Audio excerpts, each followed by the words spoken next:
অংশটুকুকে আমরা বলবো ট্রে, আর ট্রের এই উপরের অংশটুকু বলবো আমরা ক্যাপ অথবা কভার, তাই তো? তাহলে এটা আমার চ্যানেল। আমরা চ্যানেলটাকে কিভাবে কাটবো, তার জন্য প্রয়োজন আমার কিছু একটা ট্রাই স্কোয়ার, তাই না? আচ্ছা, আমরা দেখি এখন কিভাবে ট্রাই স্কোয়ার দিয়ে কর্ণ মিলানো যায়। প্রথমে আমার কি করতে হবে, এই চ্যানেলের উপর ট্রাই স্কোয়ারটা বসাতে হবে। বসানোর পর এটার সঙ্গে সুন্দর মতো অ্যাডজাস্ট করে নিতে হবে। অ্যাডজাস্ট করার পর আমি কি করব, প্রথমে একটা পেন্সিল দিয়ে লাইন বা দাগ টেনে নিলাম। নেওয়ার পর আমি কি করব, এই সাইডে সুন্দর মতো দেখেন ট্রাই স্কোয়ারের এই জায়গাতে এতটুকু পর্যন্ত এটা কিন্তু একটা 45 ডিগ্রির একটা গ্যাপ করে দেওয়া আছে।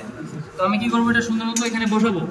বসানোর পর এই যে দাগিটা, যে লাইনটা আমি টানছি, এটার যে কর্ণ, এই কোণার সঙ্গে এই স্কেলের কর্ণ মিলছে কিনা, যদি মিলে যায়, হ্যাঁ, সুন্দরভাবে আমি কি করব, মিলাই নেব।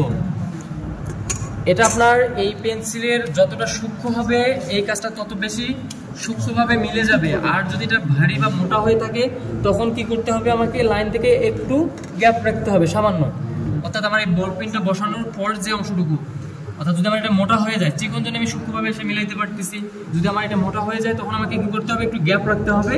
যখন আমি দাগি টানবো তখন আবার এই লাইনের সঙ্গে এসে মিলে যাবে। তো যেহেতু আমার একটা সূক্ষ্ম আছে, আমি কি করব, একদম এই কর্নারের সঙ্গে এই কর্নার মিলাই নেব। এটা যদি আমার মিলে যায়, তারপর দেখব যে এইটা এর সঙ্গে ফিক্সড হচ্ছে কিনা, কর্নার মিলে গেছে এবং ফিক্সড হয়ে গেছে। তখন আমি কি করব, দাগটা টেনে নিব।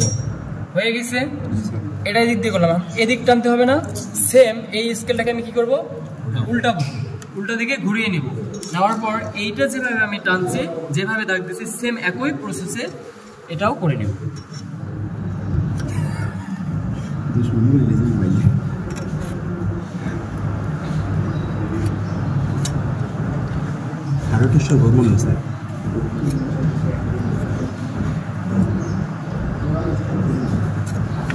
হয়ে গেছে না?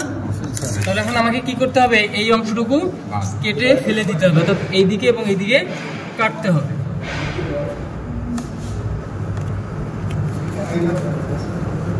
এটা আমাকে কেটে ফেলে দিতে হবে। তার জন্য আমাকে কি করতে হবে, এটার নাম কি, হ্যাক্স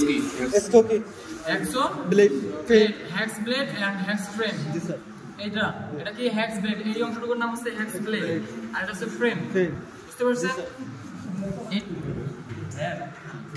আচ্ছা, এটা একটা ব্যাপার লক্ষণীয়, এই ব্লেডটা যদি আপনার পুরনো হয়ে যায় কিংবা কাটতে কাটতে গিয়ে ধার কমে যায়, তাহলে এটাকে চেঞ্জ করতে হবে। আর দ্বিতীয়ত হচ্ছে, এটা যদি আমার লুজ থাকে, এটা আমার যদি লুজ থাকে তাহলে ব্লেডটা আমার কি হবে, মুভ হবে, নড়বে। আর তখন আমার এইটা কাটতে গেলে মেজারমেন্ট হবে না। তাই আমাকে এটা পর্যাপ্ত ভাবে টাইট দিয়ে নিতে হবে। তারপর আমাকে এটা কেটে ফেলে দিতে হবে।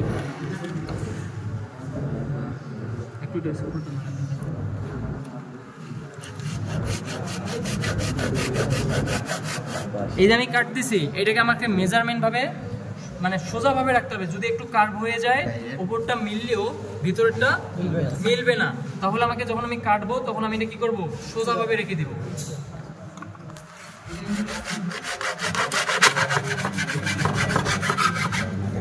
ওকে, তাহলে আমার একটা হয়ে গেল, মানে অপরটা কাটতে হবে না। এটা ধরেন,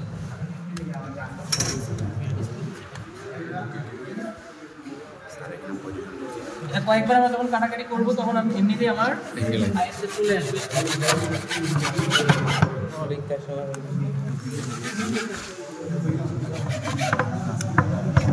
আচ্ছা, আমাদের কাটা শেষ।